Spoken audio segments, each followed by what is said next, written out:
everyone. On this month's podcast, we're talking to President-elect Charles Kanjama of the LSK. We are delighted to have you here, Charles, on such an auspicious occasion, given the fact that you've just been elected. Thank you very much for agreeing to sit down with us. Thank you for having me. No. Charles, tell me about a bit about yourself. Tell us about your background. Okay, so I like to talk of myself as a Christian professional. I like that. How Yeah, come? Why does it have to be Christian professional? because for the last 5.5 years, I've been the chair of Kenya Christian Professionals Forum. Oh, wow. Okay. So this is an organization that tries to bring Christian professionals together so that we can try to ensure we integrate our faith perspectives with our professional life. And what we've been saying is that the challenge we have in this country is that we have many people of faith, Christians, Muslims, etc., who may be people of faith that are strong in their faith when they go to church or the mosque, but when they come to the workplace, those values that they have in as believers may not necessarily be integrated into their life as professionals. And that is why I keep saying, where are the corrupt people coming from? The people who are tribalist, where are they coming from? If 87% of Kenyans said they're Christian and 11% said they're Muslim, is it the other 2% or is it some of us? So I believe that the more we recognize and appreciate that our faith has to matter in our professional and public spaces, the more we'll be able to ensure that our behavior corresponds to our values. That's why I like saying I'm a Christian professional. I mean, I really like that. And I like the fact that you're bringing it to the fore. How did you get into your Christianity, into your faith? Is it from a young age? Yes, I mean, like most others, you are brought into the faith by your parents. But of course, when you become an adolescent or a teenager, you have to question and decide for yourself whether this is what you want or not. As an adult, you have to make a personal conscious decision of whatever belief system you're going to have, whatever value system you're going to have. And for me, during that entire process, I ended up affirming the faith that I was brought up in, which is a Christian faith. And I thought that it makes a lot of sense. It helps to clarify your worldview. It's not just a belief system, but it is also something that is founded in reason.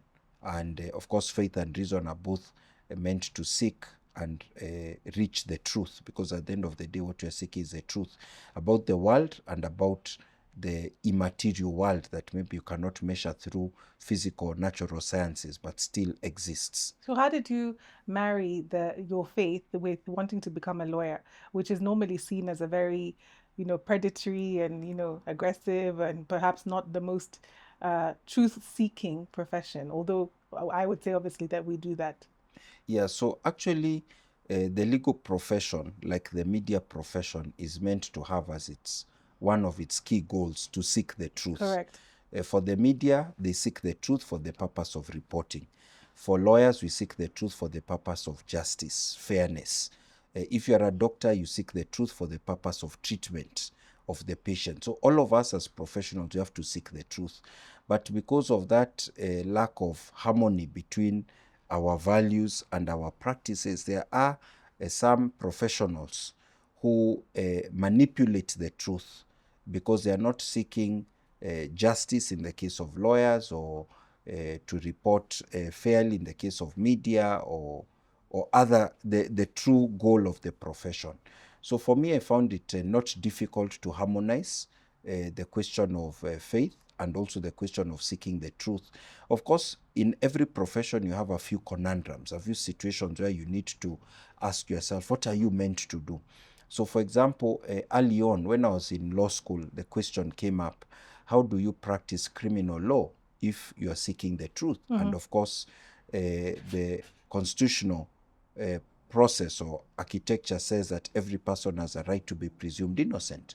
So you need to do a moral analysis. And when we did the moral analysis, and it became clear that it is not the obligation of the lawyer to confess to the state on behalf of the client, it's the responsibility of the state to prove the offense against the client, then it became much clear that you can continue having a strong commitment to the truth, which is actually what is required by legal ethics. You don't train your client to lie to the court, but you don't have to volunteer information because the burden of proof is on the state to prove the case beyond reasonable doubt. Yeah.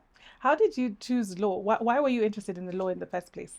I didn't choose law when I was young, very young. My dad was an accountant, so the first profession I ever thought of being was an accountant like my dad. My mom was a banker. I thought briefly about whether I could be a banker. I didn't seem to find it very engaging or exciting for myself. One of my brothers was studying architecture in campus. There was a period in time or a stint when I was thinking of doing architecture. I used to like the sciences, so there was a stint when I thought of becoming an engineer, and so on. I went through trying out possibilities, different professional possibilities, until eventually I was encouraged by one person to consider, when I was in high school, possibility of a career in the humanities. And I love the humanities. I thought about two of the things that maybe could make you a good lawyer. One of them is liking to read, somebody who reads a lot, because lawyers have to read quite a bit. And second was being able to argue or to speak. I enjoy talking from when I was a young age. I got that from my mother. My mother used to be told by the people around her that she was very talkative. And I think that is something that I got from her. So it was when I was in high school, I think in Form 3, that I started thinking about the possibility of being a lawyer, because it is a profession in the humanities. Humanities has to do with dealing with people as opposed to dealing with things primarily. And I thought it was a profession where I could help people pursue and attain justice. Yeah.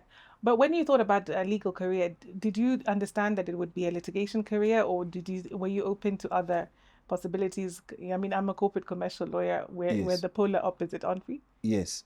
You'll notice that whenever the results are declared by the government, the Kenya National Examination Council, or the results of KCPE and KCSE, most of the students who decide to do medicine, they always say, I want to be a surgeon, because it's like the most prestigious or attractive, the thing you think about medicine. But there are many doctors who are not surgeons. In the same way, when people think of doing law, the first thing that comes to mind is a court-going or trial lawyer. And it's only later that you explore other possibilities in the legal profession. So it's the same with me. When I read books with stories about lawyers, when I watch movies, the lawyer that you tend to see is a court-going lawyer. So when I thought of becoming a lawyer, it was natural that my first instinct was to see myself as a lawyer arguing cases in court. And throughout my training and in my practice, I've wanted to retain that as an aspect of the law I practice. I may do commercial, corporate law, which I do also. Oh, you do also? Yes. But even as I do that, I've never lost my love or affection for a court-going legal practice. I mean, just by talking to you now, I can tell that you're a very good orator. So see, there's no debate there. Tell us about the evolution of your career and how you came to found Kanjama and Kanjama Advocates. Yeah, exactly. Yeah, so when I was before going to campus, actually, I spent 1.5 years studying information technology. I actually got a higher diploma in management of information systems. The first job I ever did after high school before going to campus was as a computer programmer, because I was studying an IT course. And then when I was in campus, I also studied accountancy. So after campus, I again had to question whether I wanted to do law in the traditional sense or go into accounting, because I went through the interviews at PricewaterhouseCoopers and they were ready to take me as an auditor, but I kept thinking that I need to be a court-going lawyer. That is why I went to law school. So once I finished campus, I did pupillage in a small law firm. It was called Kibet and Company Advocates.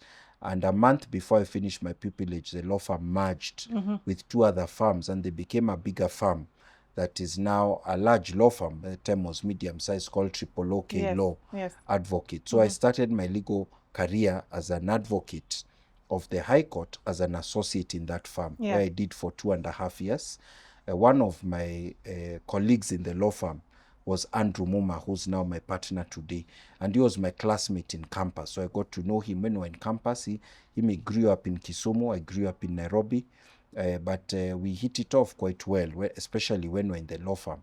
So when we both left the law firm slightly a few months apart from each other for different reasons, and for me, I was thinking of going into a different aspect of legal practice. What did you want to do? I was thinking of doing tax Okay. practice because I'd done accounts, I'd done law. So I wanted to explore the possibility of being a tax practitioner. Eventually, it didn't work out the way I'd wanted it to work out. So I decided to now set up the law firm. At that stage, Andrew Muma also was in the process of setting up a law firm. So we came together as partners. That was exactly 20 years ago. Wow. February 2006.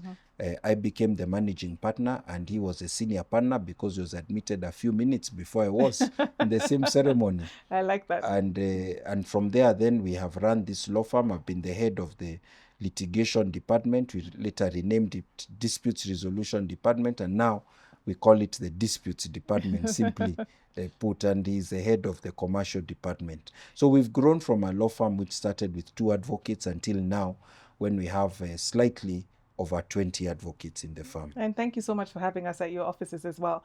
I mean, Thanks. it's an amazing achievement, Charles. What do you think makes you work well together? What advice can you give to someone who is thinking, let me partner with someone else to set up a law firm? What advice can you give them? Okay, I give a number of pieces of advice. The first is I say that partnership is definitely a good way to go when you set up a professional practice.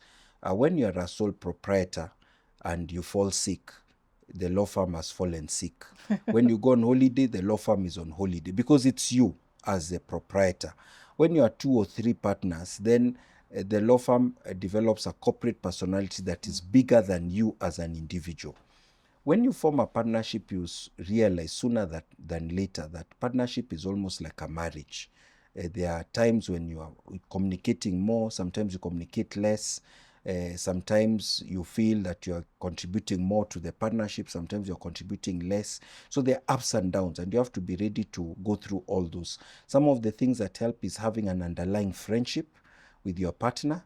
I guess it's like in marriage, being ready to communicate, recognizing that trust is a very important quality to build the relationship, and being ready to accommodate one another. I think those are the key issues. And then having a shared vision, communicating the vision as the vision changes, as circumstances change, restructuring how you view the vision, but always trying to have a shared vision, because it's a shared vision that keeps you operating together and moving in the right direction. Yeah. What is your vision?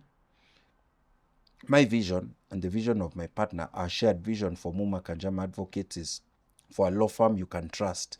That's our simple motto. So we want to have a law firm that can be trusted by our clients, our co-workers, our colleagues, and also have a vision of growing to be a big law firm that can also impact the way legal practice is done in this country and beyond. Yeah, I mean, amazing achievement for 20 years. In the 20 years that you've been practicing, what can you tell us is the highlight of your career?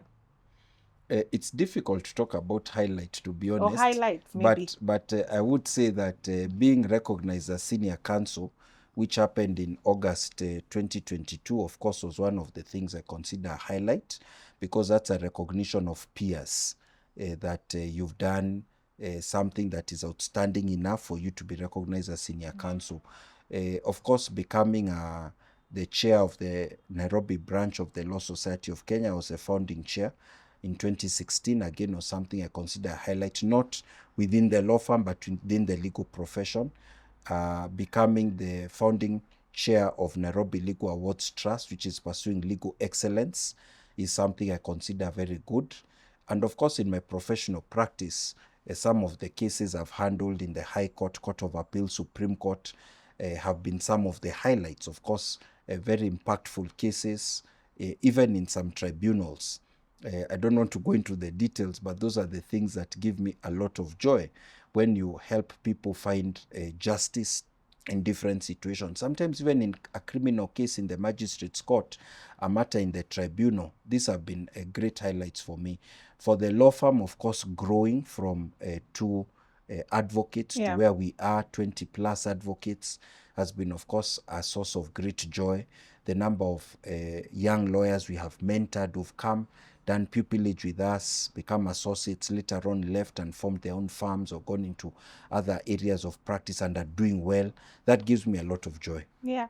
I mean, a lot of things to be proud of. When I first met you was when I was lucky enough to be awarded Corporate Commercial Lawyer of the Year at the Nairobi Legal Awards. I think that was 2022, I think. Okay, I was congratulations. thank you. I won two awards that night actually. So I Okay. was very happy. What I've seen you a lot in the public sector, in a lot of supporting of lawyers, a lot of encouraging younger lawyers, a lot of work within the legal profession, and I think that's where you're very well known, especially among legal peers. Mm. Why are you so interested in making sure that the legal profession is so at the forefront and maybe seen to be doing a lot more work for young lawyers? So when I decided to do law, I went in with everything I had. And so I'm very passionate about the legal profession and the professionals who are part of the legal profession. But when you get into a profession, even as you love the profession and as you like the things that are happening, you notice shortcomings, you notice weaknesses, you notice gaps, you notice injustice that Kenyans face when they are dealing with the legal justice system. So it is natural to want to improve the environment around you, to improve the people working in I the mean, you system. say that it's natural, but a lot of people are not doing that, Charles. So you can tell us what has given you the impetus to do that. Okay, so maybe I have this strong desire of wanting to improve every place I find myself in. When I meet people, also wanting to improve the people I meet and also trying to improve myself because I know life is a journey or should be a journey of continuous improvement. So that has been my passion Yeah. from when I was young. Okay. And you talked about a vision for the law firm. What is your vision now that you've been elected president of the Law Society of Kenya? What is your vision for the Law Society? Again, I want the Law Society of Kenya and the legal profession in Kenya to be at the level of the top bar associations worldwide. Yeah. And that means we first ask ourselves, why does the legal profession exist? It exists to facilitate access to justice. So, and you want lawyers to facilitate access to justice by having a dignity within the legal profession. So my vision for the legal profession is where we can increase the dignity of the practitioners and empower them so that they can champion justice for their clients, Kenyans and everyone else. I would like legal professionals to be able to specialize if they want to specialize and be supported by the Law Society of Kenya to become more expert in the work that they do. I want to protect the current practice space in the profession but expand it because the world is changing. I want lawyers who are very competent in using technology to advance the job that they are doing for the benefit of their clients. I want a legal professional space which is fighting corruption, where ethical legal practice is the norm rather than the exception. So those are some of the things I want to see. I mean, there's a lot that you've said, and I just want to break down some of them that are of interest. The first one is on the accessibility of international law firms to come into the country and work in this jurisdiction. What is your view on that in terms of integrating the best of the best into our jurisdiction? Actually, what I want is for Kenyan law firms to be able to match the best law firms out there. There has to be a balance because, of course, to protect practice space, you can't just allow international law firms to practice in Kenya unhindered. Okay. And what has happened in countries like India or Nigeria, even South Africa, is that there's a balance because the advocates' access to practice in Kenya, you must be a Kenyan citizen or a citizen of a few of our East African neighboring countries. You must be competent, but Kenyan firms should be able to partner with international law firms. That is already happening. We have some international law firms that have partnered with Kenyan law Yeah, I firms. mean, ours is an example. Yes, and through that, there's a transfer of technology, competence, etc. I want many Kenyan firms to be attractive enough to international firms within the continent that they want to come and partner with Yeah. us. And through that process, our people can also go on secondment to law firms outside the country. And even lawyers outside the country can come and collaborate in our law firms and practice spaces within the country, so that way we are as good as the best elsewhere. That is the idea I have. But I would not want an international law firm to just come and set up here in Kenya while not recognizing that Kenyan lawyers have to be involved in the process, because they are the ones who practice law in Kenya. Yeah. Okay. What about their lawyers individually who are highly ethical, working really hard for their clients, trying to get them access to justice, but we're facing a challenge from the actual systems, the court system, the access to justice there, how long it takes for cases to be heard, etc. How are you going to prioritize that and fixing that problem specifically? That's a very good question, because you can't have ethical legal practice unless both the individuals and the institutions Yeah. are oriented towards ethical legal practice. So as I champion ethical individuals, we have to sort out the systems and the institutions so that they facilitate ethical practice. If, for example, it is in conveyancing, it should not be the norm that if you want your transaction to move, you must facilitate by Correct. giving monetary payments that are informal or irregular, or even bribes. It should not be the norm that for your case to move fast, to get typed proceedings from the court, you have to facilitate, or things of that kind. It should not be the norm that judges or judicial officers sometimes receive bribes for you to get a court order that you want. I'm not saying this is the norm, as in like it is the order of the day, but even the instances that are happening are too many. Yeah. So we are going to engage the judiciary, we are going to engage all the stakeholders, and we are going to ask our members to point out those places where the system is not working well, and where you have clear rotten apples, we process it through the disciplinary process, so Okay. that either they change or they get out of the way. And then we are going to educate our members on how to do things the right way, so that without having to facilitate, the job gets done. Okay. And there's a supply and a demand problem at the same time. For example, I want to call the legal managers of banks for a meeting. And in the discussion, one of the things I want to tell them is, if you ask lawyers to do a conveyancing transaction within timelines that are completely impractical, how do you expect them to do it without having to bribe the land registries?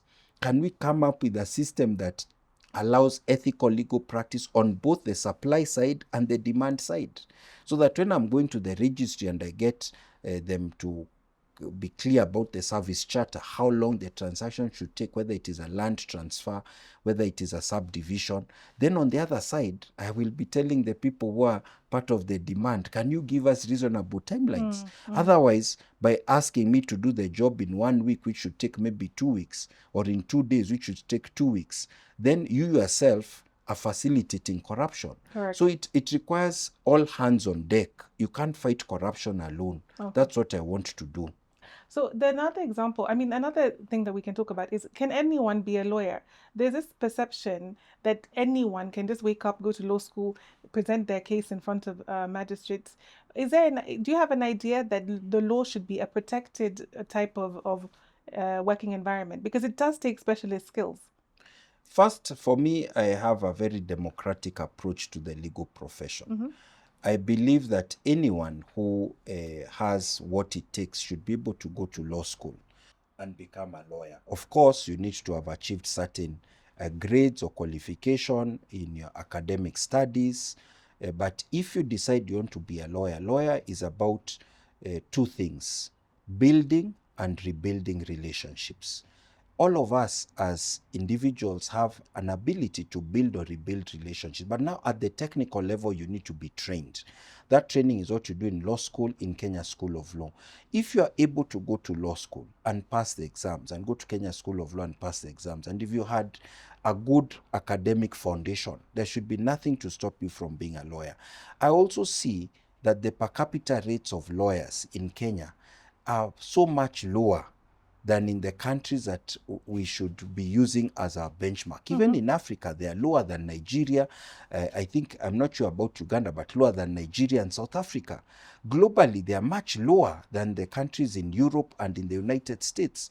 So there's clearly need for more lawyers for us to deal with the access to justice gap or problem that we have in the country. So I'm in favor of having more lawyers, but I also know it's not just an issue of throwing lawyers at the problem, because as we are getting more lawyers admitted into the profession, many are not having jobs, many are underemployed or unemployed. So we also need to deal with the bottlenecks and ensure that the lawyers themselves who come are able to provide service and have dignified professional practice. Yeah. So that's like the two sides of the coin. But the reason I'm asking the question is more the fact that someone can get the grades, pass the exams, and be admitted to the bar, and the next day they're opening their own law firm. There's some aspect of training and the required amount of time before you can feel as if I can be a managing partner of a law firm myself and not just open a shop to practice the law. Are we losing the foundational elements of training and understanding the importance of that legal profession if everyone can just open a law firm the minute that they've passed the bar? What happened is that in the old days, there was a 2-year minimum requirement before you could set up your own law firm. But it is us seniors and mid-bar who are not absorbing the young lawyers. So they were jobless for those 2 years, and yet they've already been admitted as advocates. So they put a lot of pressure. They said, if you're not going to employ us, then allow us to practice. And that has continued to be the situation because the number of young lawyers are so many more than the ability for the seniors to absorb them. So because of that, I think it was a practical solution of saying, once you've been admitted to the bar, you've been trained in Kenya School of Law, even on law firm management, on the practice of law you've done, pupillage, then you should not be stopped from offering services to Kenyans. It may not be the optimum solution, but it's the practical solution right now. So for me, as president-elect, I would not want to interfere with that one, because those who have been admitted to the bar, and LSK itself has not given an objection to the admission, and they are not able to be employed by other lawyers who can mentor them, then they should be allowed at least to start serving the public. Of course, the ideal is to encourage more lawyers who are senior, mid-bar, and even the young lawyers who are already more than 3 years in practice to employ and mentor others. But there is also a solution for those who immediately start opening their own practice spaces, which is for LSK to have a structured mentorship program, so that if you are not going to be mentored in the workplace because you are your own boss, can you have other mentorship arrangements that you can still be mentored on how to practice law effectively? Can we ensure that the senior and the mid-bar can give good example in the way they practice the law? So that is the approach that I now want to focus on, how to encourage seniors and the mid-bar to do mentorship. The mentorship that used to be done naturally, organically, almost instinctively within your practice environment, within your law firm or your legal department. Can we start doing it for the young lawyers who may not be working in your own workplace? Yeah, but is there a need also to keep vetting? Because there's an idea that once you've passed the bar and you're admitted, you keep getting a practicing certificate every year, but no vetting is going on. We don't, and I don't know if you know, do we have an understanding that the public is actually being served and access to justice is being given to these people? Because the public will not know and will not necessarily differentiate between someone who has been practicing for 10 years and someone who has opened a practice last year and been admitted for 6 months. So the Law Society of Kenya has a number of ways of dealing with this. As I said, one is mentorship to keep bringing up the young lawyers. A second one is continuing professional training and formation. So even the lawyer who's 10 years in practice can become better.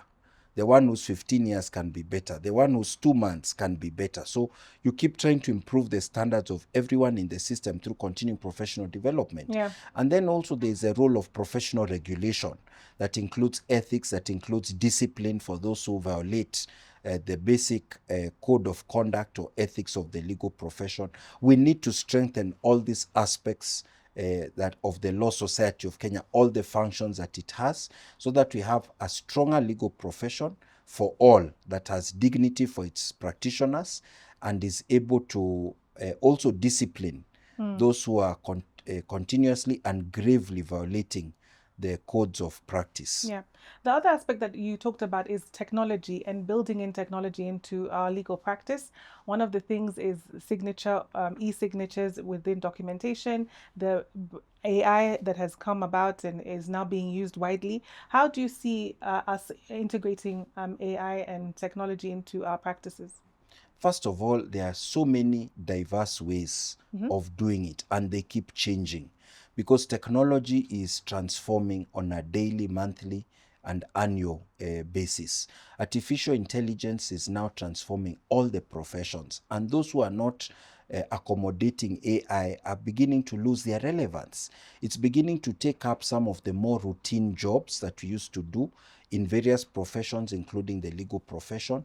It's helping us as a tool that can accelerate our research, our ability to make presentations, our ability to analyze all that big data of past cases. Datum, I like that. It's not even Yes, data, it's datum. data of past cases, of statutes, Yeah. and so on, of precedents and templates. So artificial intelligence is something great that we need to deploy.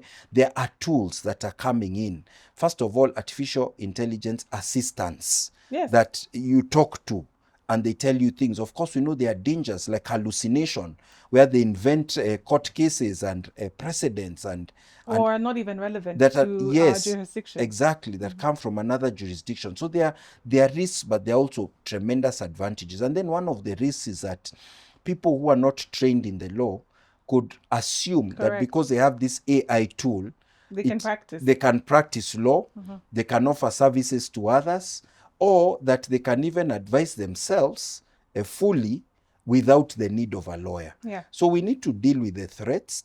We need to take advantage of the benefits and communicate, educate Kenyans. I've already said that in the area of medicine and law, even internationally, AI has to be supplemented by talking to a professional who's trained in the job. So that's what we want to do. Okay. Technology also, by government registries, if it is not well thought out, can kind of like make the lawyer edged out, can edge out the lawyer from the process.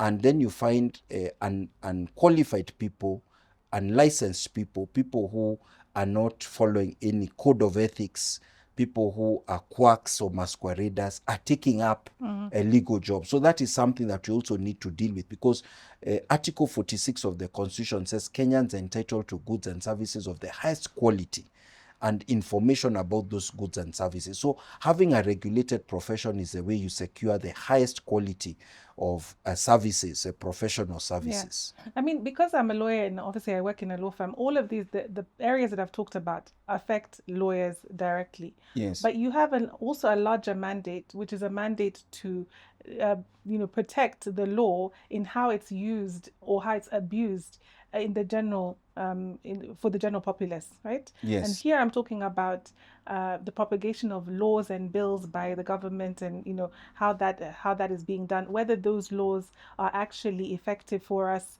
whether they're working for us, whether they've been they've been drafted in the correct way. How are you going to tackle that in your presidency? Yeah, that's what we call the rule of law. It's Correct. one of the 4 pillars of my manifesto and my campaign.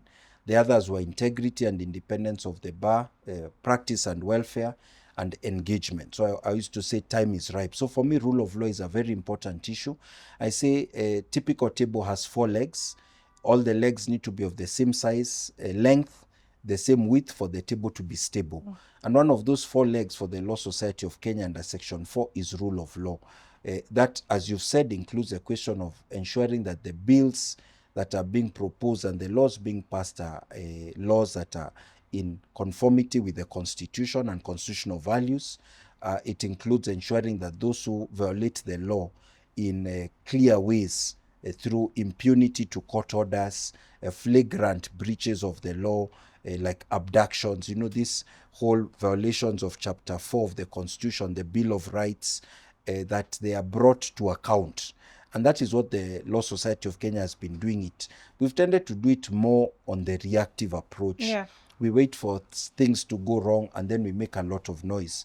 And that is part of the approach you have to use. When you are a healthy individual and then you notice a threat, you react to the threat. Your body produces white blood cells and leukocytes to fight organisms that are disease-causing or pathogens. But at the same time, if there's a vehicle that's about to hit you, you jump.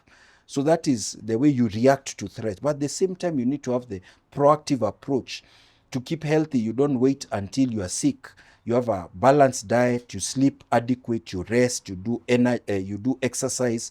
So it's the same for the rule of law. We need to see what are those proactive ways of dealing with the rule of law. For example, I want LSK to start publishing an annual rule of law report where you scan the environment. You see what is strong, what is not strong. I want to propose the constitutional commissions and to parliament that we need to do a constitutional audit 15 years after we got a new constitution. How much are we implementing of the constitution? We need to strengthen the constitutional commissions and independent offices, the chapter 15 commissions, and all the organizations in the legal justice chain. How well are they functioning? So those are issues to do with rule of law. And then, of course, before waiting for the bill to become law, can we strengthen our legislation and law reform committee of LSK and directorate so that we are able to intervene more effectively during the public participation phase of lawmaking? Yeah, yeah. I mean, everything that you're saying, and I will listen to you for days, is everything that we would like to see happen. How do we make sure, like if you were to say, that concept of your first 180 days, if we Yes. were to say for the first 180 days, Charles, where am I going to see these results? What am I going to see? Yeah, so the first thing you do when you want to have effective results is you strengthen institutions. So it starts with things that may not appear very dramatic, but are the ones that secure the results of tomorrow. Okay. And that is the secretariat, the functioning of the LSK secretariat, the functioning of LSK committees that are well set up and well drilled to pursue these objectives. How do you get onto those committees? Is it the appeals that you put out in the newsletter? How do you get people to participate? Because there are a lot of very good people, very good lawyers who are actually outside of the system and could benefit from being brought in. How do you do that? So the first is you have to come up with a structure of committees that works, not just to inherit the committee structure that has been there before. So you're reforming that? Yes, we want to see which new committees to have, which committees need to be split. We want to include several practice-based committees of LSK based on areas of specialization. I also want to introduce what I'm calling divisional bar associations, so that if I'm an expert on conveyancing, can I have a practice division of conveyancing lawyers where we talk about our issues? Not just a committee of maybe 20 people, but also an association where the other 200 or 500 conveyancing lawyers can be discussing their issues. So that is part of it. Then, of course, you have to invite applications and encourage the right people to apply. Ensure that the process of selecting, because you receive a lot of applications. You might have 100 applications for one committee, and a committee cannot be effective with that number of people. How do we identify the people to serve in the committees? How do we support the committees as a council so that the convener and co-convener of the committee feel that whatever they are doing at the committees is assisting and being taken into account by council, which is ultimately the body that represents the law society of Kenya. So one of the things I will see in the first 180 days is the reform of the committees. Yes. In fact, that will be in the first 90 days. Fine. Let's move on. What else will I see? There'll be many things you'll see because we're also going to have several courtesy calls. To effectively succeed, LSK has to collaborate with other agencies. Some are public sector, some are private sector, some are civil society organizations. So, for example, you're going to see engagements with the judiciary, with the police, with the even Salaries and Remuneration Commission. My manifesto had quite a number of promises under the 4 pillars, and I have to pursue most of them. For example, I want to persuade the judiciary and the police that we need to establish a judiciary police enforcement unit. I need to engage the Ministry of Lands so that we have a working team that can result in an environment for ethical conveyancing. I want to declare 2026 the year of legal technology and innovation, so that at the end of this year, every lawyer is better skilled in use of technology than they were before. They are using more tools, better legal technology tools. They are more aware of the practice environment and so on. Are you coming up with regulations on how to use it, how to use AI and those tools, or what would be allowable? Or are Those you ones can allowing? come later. My focus is not so much on coming up with regulations, although we need to. Yeah. One of the things that has been ongoing is a process of reviewing the Advocates Act and the LSK Act. And Okay. I want that process to be completed this year, 2026. Okay. There will be review of some of the subsidiary legislation under the Advocates Act and the LSK Act, especially the Advocates Act. Okay. And some of the bar associations, like in England, have already started coming up with guidelines on use of AI. So Yeah. we'll do those ones. But one of the other things that you're going to see from this year is that LSK, which since its independence has never quite published practice notes, will start publishing practice notes. So practice notes are one of the ways of guiding your members without necessarily going to statutory instruments on how to do certain things, so that they can engage with different challenges. For example, in 2020, when COVID came around, in a place like the United Kingdom, they produced several practice notes on virtual court hearings, Yeah. etc. And I want to do those ones, practice notes and our practice standards committee. So those are some of the things we are going to see. I mean, all of those things are extremely useful, and I'm very interested in seeing the evolution of them because they are very necessary. And I'll be very interested to, I'm sure all of us will Yes. be very interested to see the results, Charles, because there's a lot of reform that can be done in a Yes. very positive way. Yes. In terms of now managing both the law firm and this heavy responsibility that you have, how do you see it working out? It's going You'll to be be working here and in the morning, and at night you'll be yes, it's a challenge because both of them are demanding. The presidency of the Law Society of Kenya is meant to be a part-time job, but has become almost full-time. But you can't And achieve any of those things if you're yes, not going to do it full time. no, but I'm also not meant to do it alone. I Yeah. don't believe I can achieve a single one of those things if I do it alone. But if I mobilize lawyers, and each of them gives part of their time, those in Yeah. the committees, those in the council, and so on. And then, of course, the secretariat are full-time. They're the ones who serve you full-time. Yeah. I believe we can accomplish a lot. But they are almost like two full-time jobs.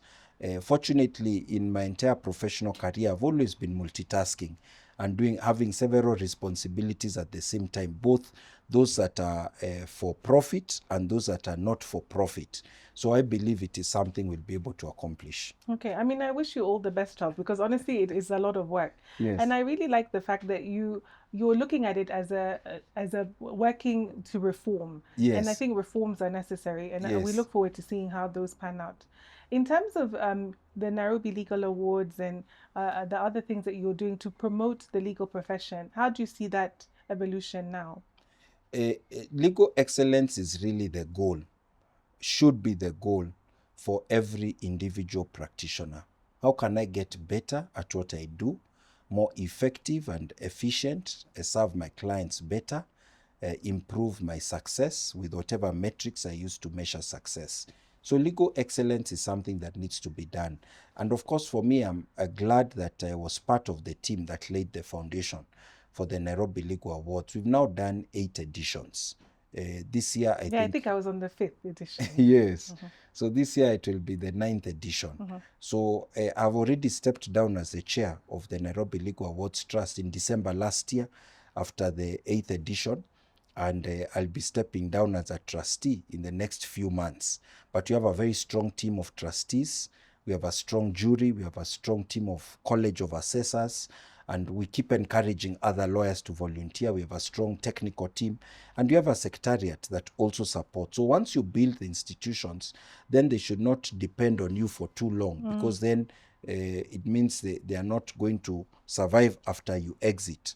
So for me, my idea is do what you can, ensure institutions are in place, and others will come and do even more and better things than what you did. But I think, it's an excellent achievement, even that, Yes. just to give a local, because a lot of lawyers are used to the international type Yes. of awards and not the Yes. local ones. So I think it's an excellent achievement there. Thank you.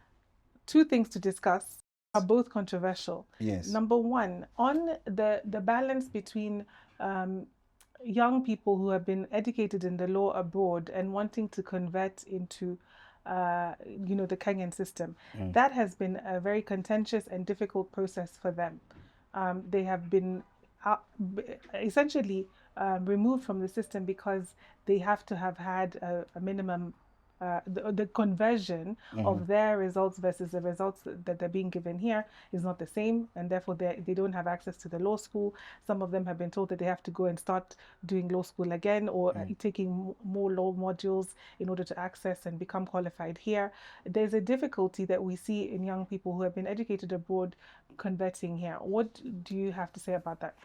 So first, I want to say that I will bring together and convene the stakeholders in the legal education sector.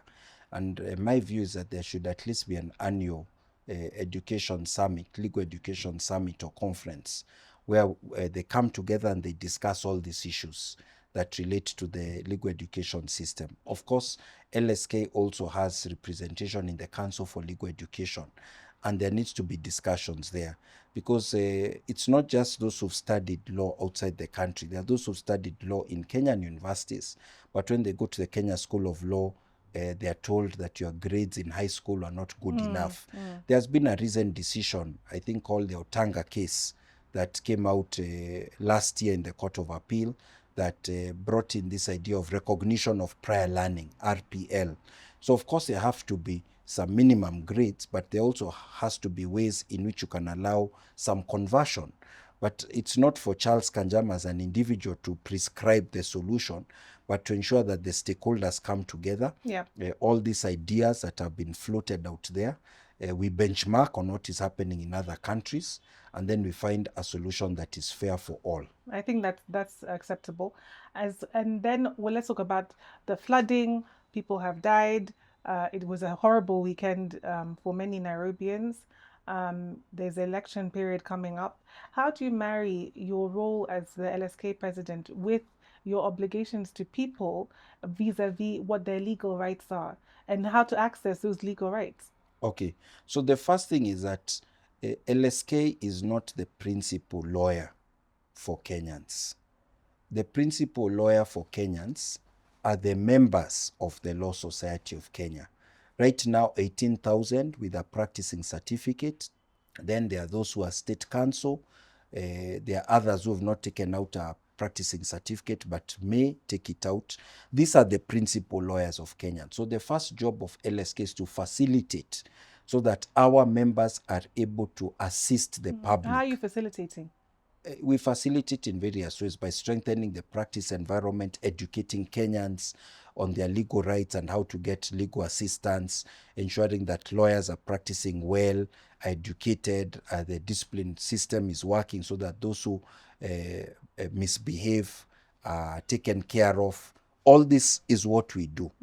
In addition to this, LSK itself as an institution will come in certain situations where there is either a grave danger to rule of law or an issue that LSK feels it needs to intervene in, because LSK's capacity to intervene is not a capacity to intervene and help all the individual situations of 50 million Kenyans, but to come in just in a few cases based on our public interest litigation policy.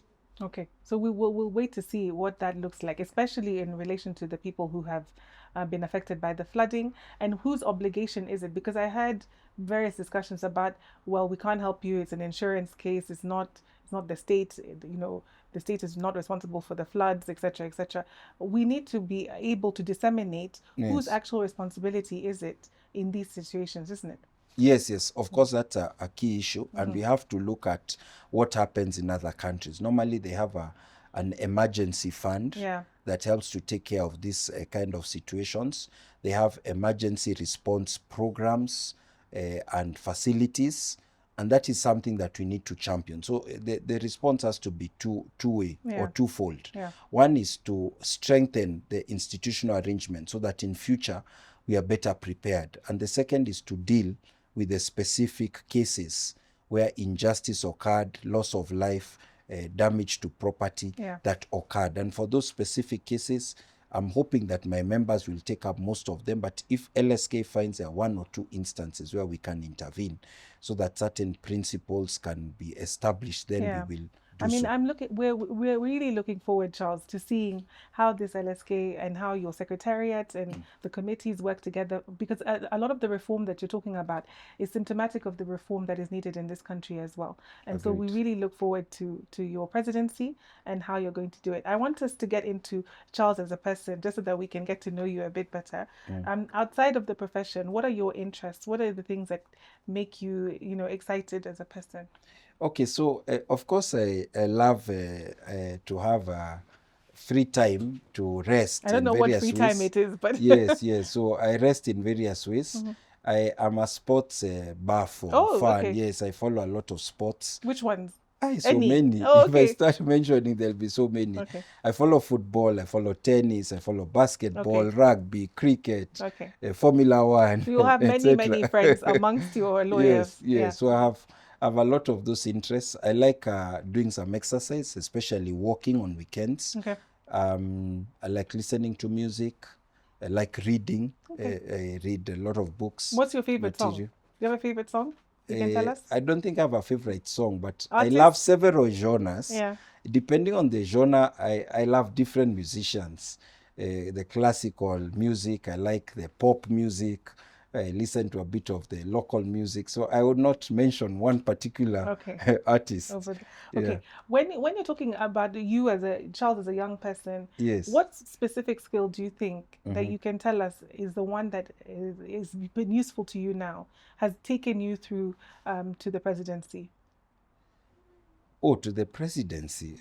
I've not been And by very, the way, it's the yes, presidency of the Law LSK. So Society, in yes, case anyone, presidency yeah, of the Law Society of yeah. Kenya. What is that skill that you think if you were to harness it, or if Yes, everyone was to harness it, they would be yes. better off? What is this skill? I've not done a lot of reflection on it, but I think the most important thing is to be a good leader is you have to be able to have a vision, strong vision, and then be able to work with people to accomplish the vision. So definitely having strong vision is called magnanimity. It is a virtue. It is a habit of having a vision that you can implement of improvement of the world around you. And magnanimity has to go together with humility. Humility is what makes you a servant leader, so that you don't develop an ego and think you're better than others because they have given you a leadership position. But leadership is about leading others, it's about influencing others. So you need to have a social connection, an ability to understand what others need and engage the others. So those are like 3 things related to leadership: magnanimity, humility, and the ability to connect with others. What book would you advise any lawyer to read? Any young lawyer, aspiring lawyer, what book should they read? First of all, because I want everyone to build their leadership skills, there's a book by John Maxwell called 21 Laws of Leadership. Okay. I found it to be a very helpful book, and that is a book that I would want every lawyer to read. Okay, we can give away a copy of the book in this one, right? Team, we can, yeah? Okay. Yes, John Maxwell's 21 Laws of Leadership. He also has another book which is very good called Winning with People. Okay. Because you don't win alone, you win with others. And I think that's another book of John Maxwell I would encourage people to read. And then there's a book I read recently I found very helpful on atomic habits. Atomic Habits. Yes, I think by James Clear. And I think that would be a fantastic book, because to succeed, you need to cultivate discipline of doing the right thing continuously. I think and we can Atomic give Habits away. is fantastic. We can give away a copy of each of those books to the audience. Okay. If you had an extra hour in the day, what would Yes. you do with it? Okay, so I also believe that to be effective as a professional, you need to be all-rounded. You need to have professional goals, fitness goals, relationship goals. You need to have goals in your spirituality, your relationship with God. And I feel that for many of us, myself included, we tend to be too busy to spend time in prayer, dealing with God, and also serving others in various ways, doing works of charity, etc. So for me, if I had an extra hour in the day, I think I would spend part of it praying more, because I think that is something that sometimes we don't do sufficient of it. I think I'll spend a part of it maybe reading more, because unfortunately, with the world in which we are in, we tend to have too much social media and inadequate time for other kind of reading, classical books, good books, histories, biographies, etc. So I think that's something else that I would do a bit more of reading, and probably I would spend a bit more time doing more exercise, maybe a physical exercise and so on. So with 1 extra hour, maybe 20 minutes of more prayer and relationship with God, 20 minutes of physical exercise, 20 minutes of reading good I books. like the way you've broken it down. Charles, thank you so much for spending this is it 45 minutes with with Yes, us. yes. It has been a real pleasure, and we will pray for your presidency. We hope that you achieve everything that you have set out to do, and you've explained it to us. And we wish you all the best, Charles. Thank you very much. I hope to do so, and I know that with the support and assistance of lawyers, should be able to achieve most of what we want to achieve. Okay. Thank you very much, everyone. Take care. See you next month.